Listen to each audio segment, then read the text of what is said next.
This is a film about our experience of riding in Italy, starting and finishing in Pisa and linking up the TranSardinia and Sicily Divide bikepacking routes in October 2025, a trip which encircles the Tyrrhenian Sea.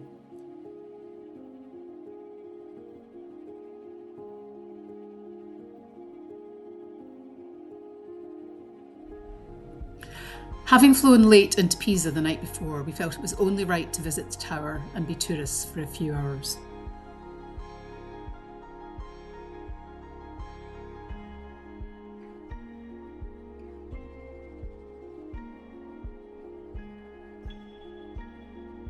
Leaving Pisa, we took the fantastic cycle path to Livorno for the Sardinia ferry. Livorno was well worth a visit and included a little Venice and a beachfront with great ice creams. However, we discovered that although you could book a bike on the Grimaldi Line's ferry, you couldn't actually ride a bike to the terminal as it was only accessible by using a no bikes allowed section of motorway. After accepting defeat, we found a taxi to take us the short distance to the port. Where are we going? We're going on a trip! Going To Livorno. to Livorno. To ferry. The ferry to Sardinia. Oh, it's a very nice cycleway from Pisa. Which has a leaning tower and nice breakfast.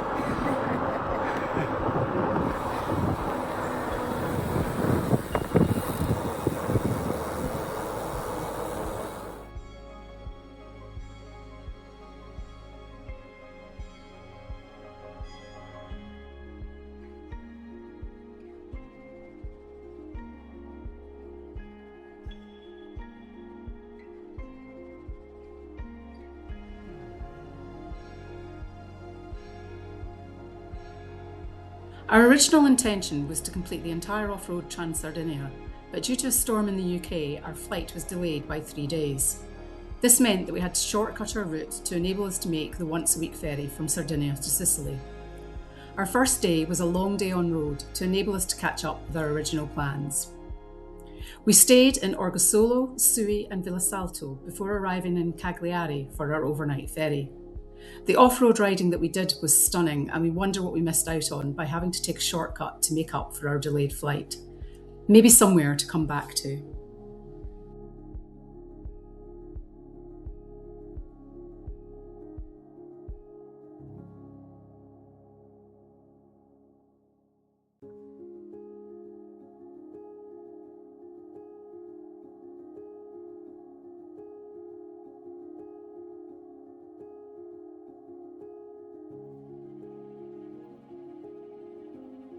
Our first day on Sardinia was all on road to catch up with our original planned stay in Orgosolo.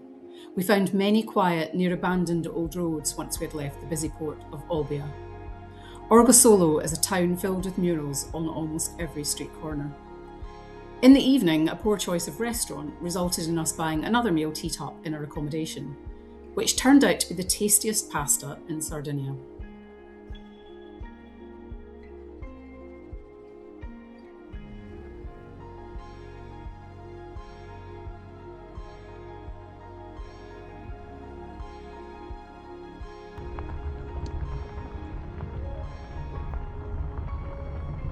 This was our first experience of the actual planned TranSardinia route.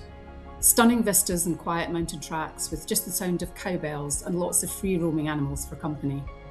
This was lovely mountain biking territory with steep ups and downs, and we had our first foraged fruit of the trip from a strawberry tree.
One highlight of the day was coming across a ruined tower with great vistas on all sides.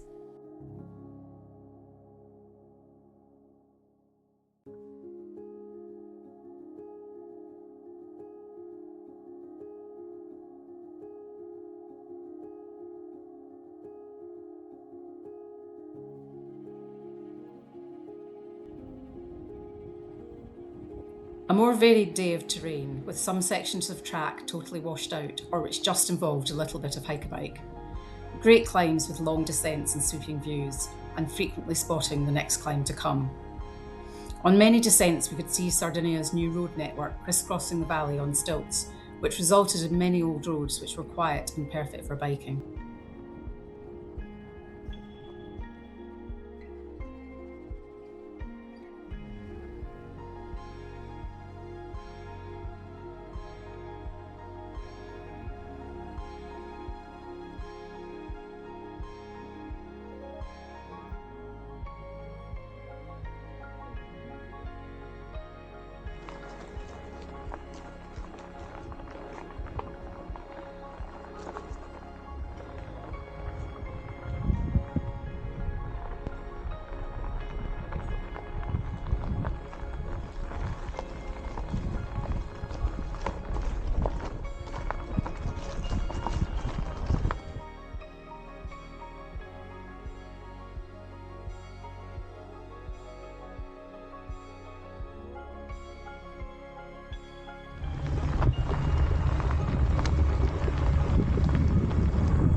Our final day on Sardinia took us on more mountain hill tracks and up onto the high plateau, with our only company being occasional trials bikes. Stunning riding with the rumble of thunder in the background and our first glimpse of the sea, and our final destination for the TranSardinia of the coastal resort town of Cagliari.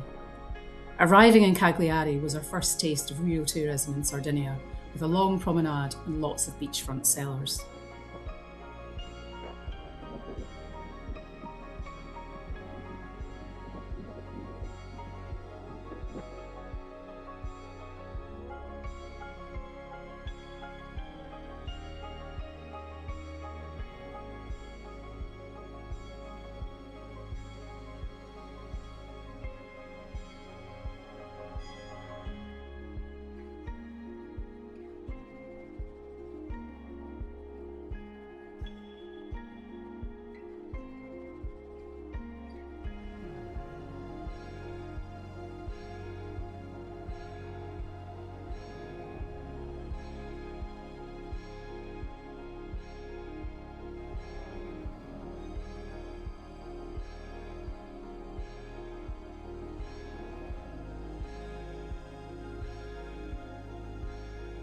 The Sicily Divide was the second of our goals for this trip, a mainly road and gravel bikepacking route traversing the island.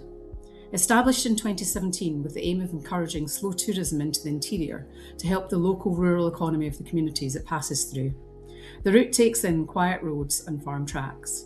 It typically goes from west to east, but we were linking in with the ferry from Sicily, so started with the Palermo route connector. We also ended the route with a detour up Mount Etna before finishing at the coast to catch the train ferry to the mainland.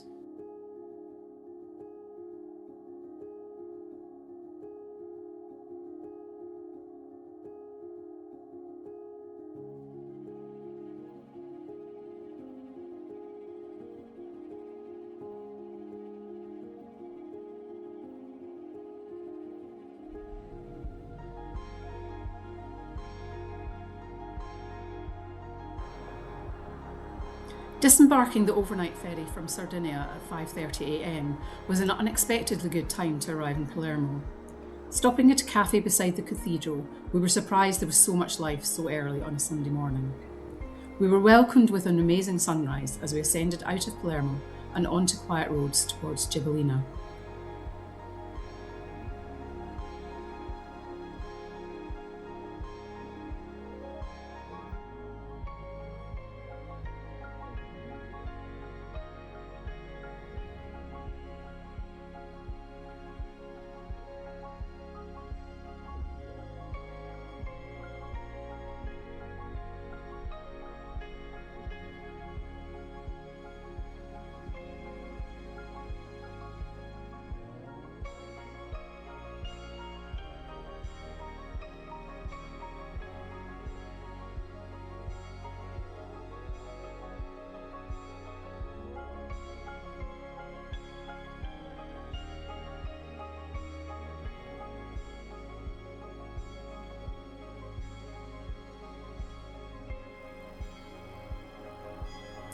New Gibellina was rebuilt following an earthquake, and the local mayor at the time decided to invite artists to help create a town which would be known for its open-air art installations. This has resulted in a quiet, slightly surreal, but very interesting town. We especially enjoyed our visit to see the horses on a mountain of salt.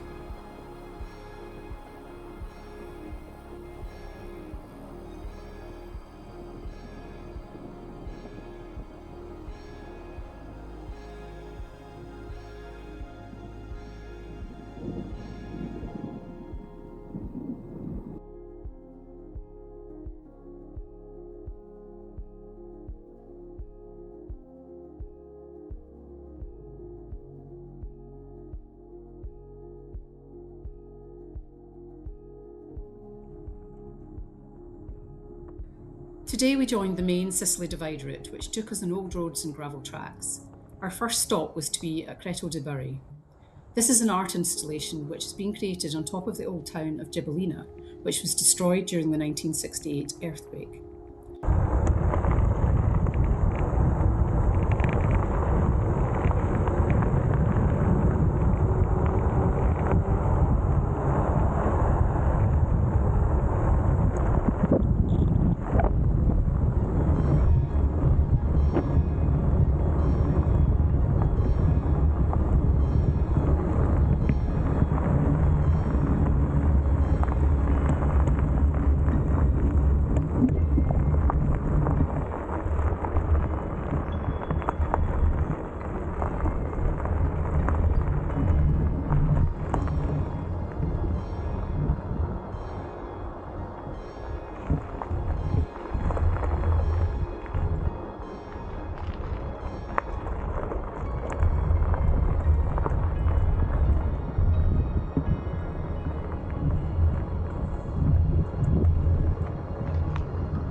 Arriving at Creto de Burri, it was incredible to comprehend the devastation and the fact that the old town was now completely entombed in concrete. Everything we rode down was a street of the old town, and the concrete outlined the homes which were destroyed. It was quite poignant to understand the scale of the loss. For the whole day we were riding through areas with ruined towns which were echoes of the devastating earthquake which changed so much of the landscape. It was good to arrive in Sambuca de Sicilia, which was a thriving old town which had survived the earthquake. Wow. Different. Incredible, isn't it?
We followed a lovely old railway trail for much of the morning with gentle gradients and a very long tunnel.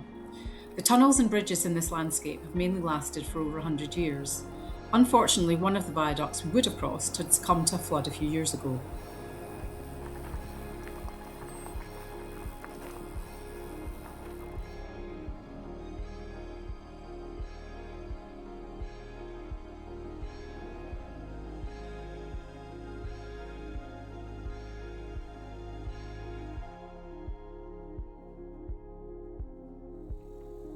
The route took us through many small towns and sometimes down streets which looked like they were only for pedestrians, but then we'd see one of the many Fiats squeezing through and looking right at home.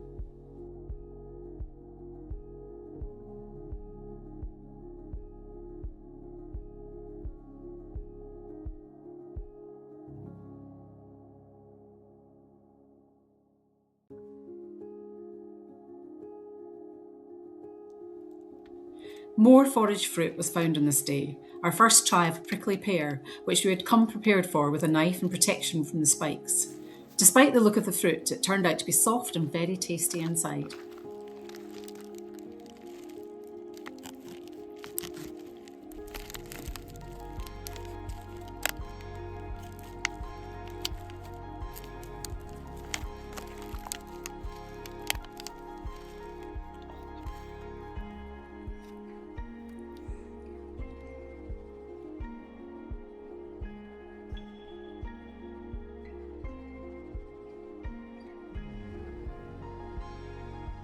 The mud in the picture gives a bit of a clue to a change in weather. Turns out that trying to avoid the puddle and walk through the field was not a good route option.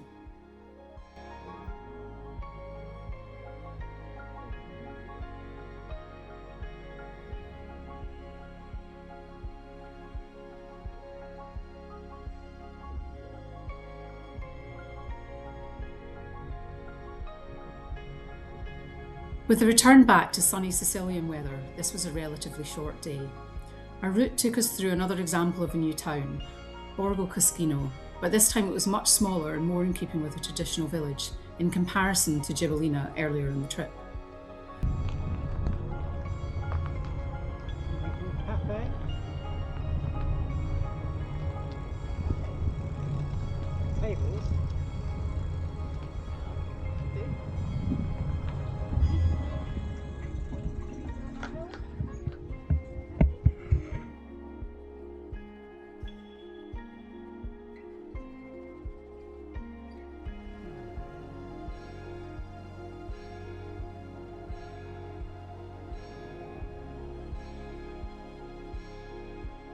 Although most of the Sicily Divide is good roads and gravel, there are the occasional sections which are completely overgrown and don't feel well used.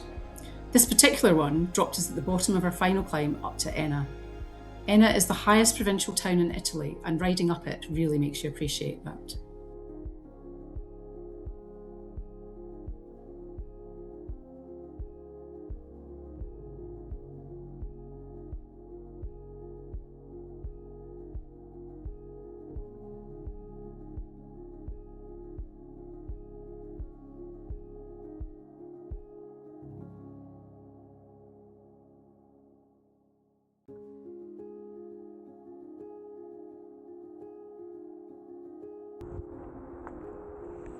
Having left Enna in the morning, we continued to see it all day due to its prominent position. One of our expected highlights for this day was to be a route beside a large lake, which we thought would be really lovely.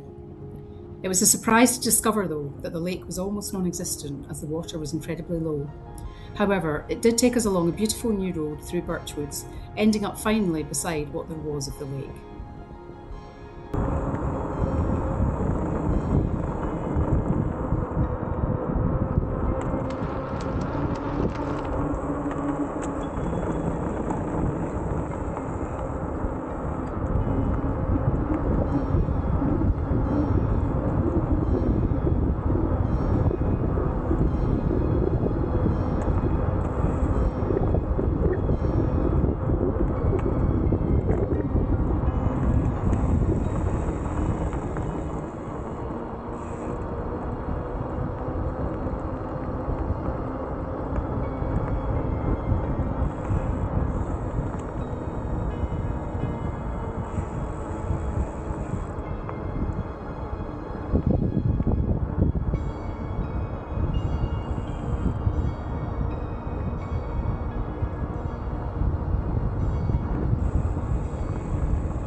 Passing through Leonforte, we stopped to experience the Gran Font, the most impressive fountain with 24 bronze spouts, which was completed in 1651.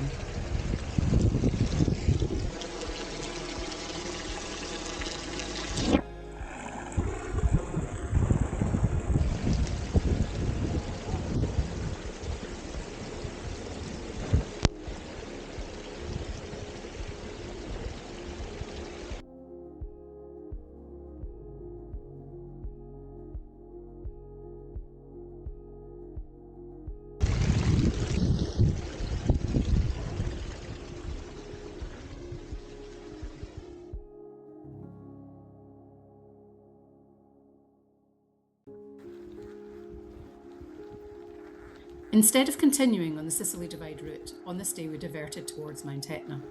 It seemed a shame to pass up on the opportunity to ride up a volcano. Steadily climbing all day, we experienced changing climates and terrain as we ascended, from low-lying villages through autumnal oak forests and on towards the lava-strewn open hillsides. After 4.5 straight hours of climbing, we had ascended 5,000 feet to our accommodation, still short of the highest point of the road. On the last section of the climb, we passed a dramatic sculpture surrounded by lava fields, and then onto our hotel with home-cooked delicacies and the most amazing homebrew limoncello.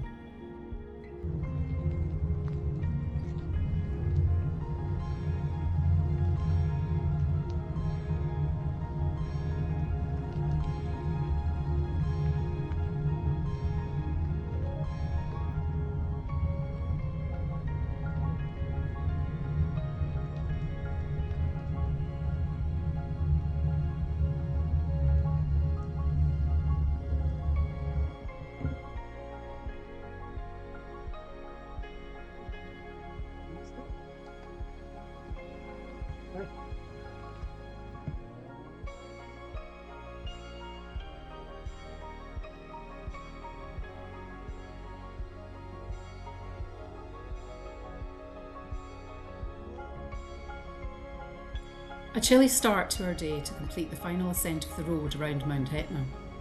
Arriving at the high point in the road was a bit of a shock, as there was a huge amount of traffic and tourists enjoying the view and the resort-like facilities.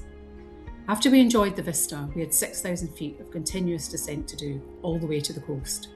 Luckily, we were travelling down while all the morning traffic was heading up.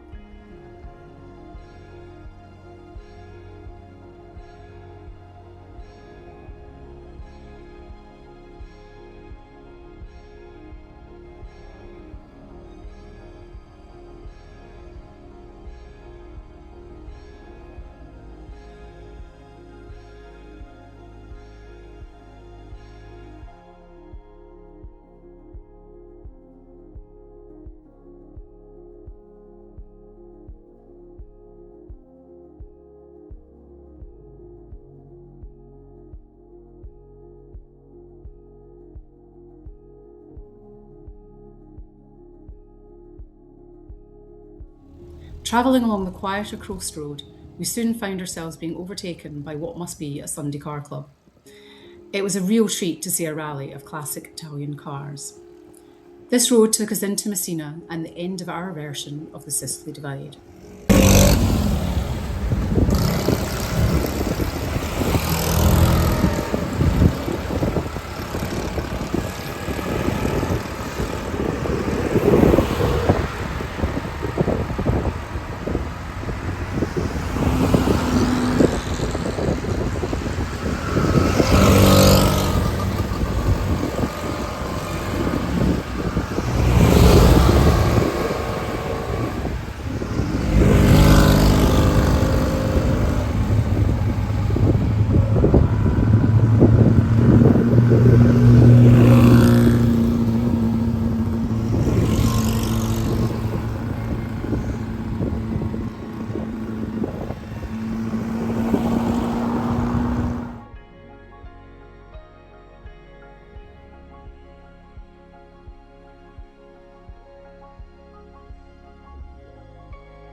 To complete our Tyrrhenian tour, we took a train to Sapri to then cycle north, via Pisciotta and Rialto for a couple of days before riding around the iconic Amalfi coast.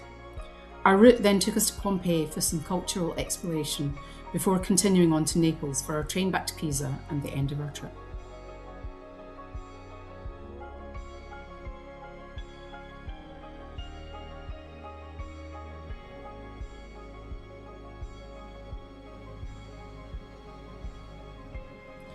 The train ferry from Sicily to Villa San Giovanni on mainland Italy is a rare way to travel. This is the last train ferry in Europe but is threatened by a planned bridge linking Sicily to the mainland, so it was an opportunity not to be missed. Our train was late arriving in Sapri, so we had a limited amount of time to get to Pisciotta before dark, but were rewarded with a lovely sunset over our destination. Unfortunately, we discovered it was a town where all the restaurants were closed on the one day of the week we were there.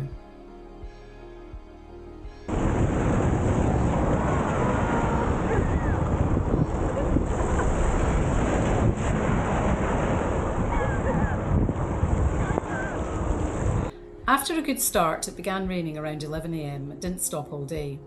It was so wet we just had to laugh, as it was like riding in a river for most of the afternoon. This was also planned to be a long day to get us to the start of the Amalfi coast, so no time to stop and wait for the rain to pass. Unfortunately, our only off-road section found us some more peanut butter mud to contend with.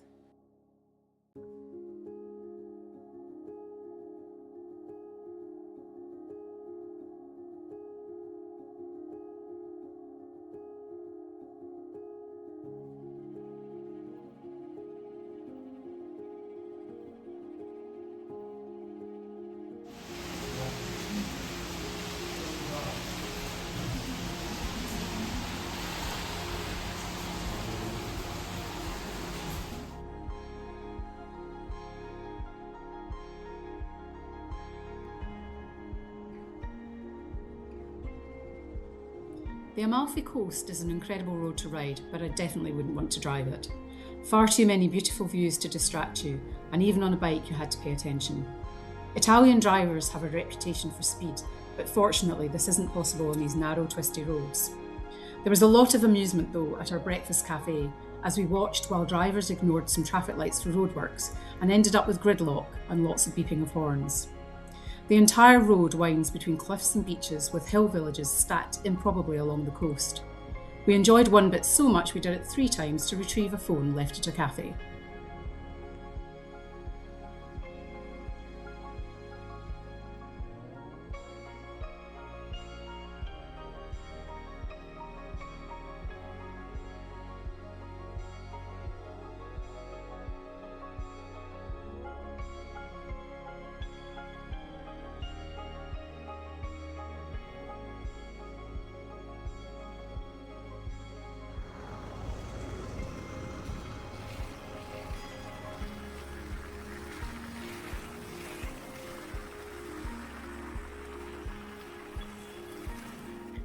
Later in the day, our descent into Pompeii was dominated by Mount Vesuvius dwarfing the city.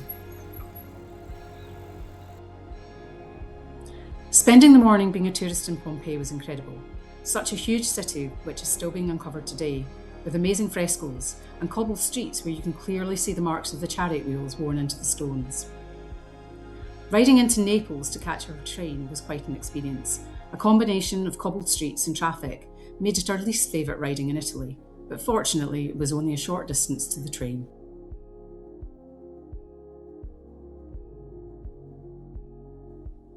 Overall, our Tyrrhenian tour of TranSardinia, the Sicily Divide, Amalfi and Pompeii had a little bit of everything with its contrasting scenery, culture and experiences of remote hill tracks and ancient towns.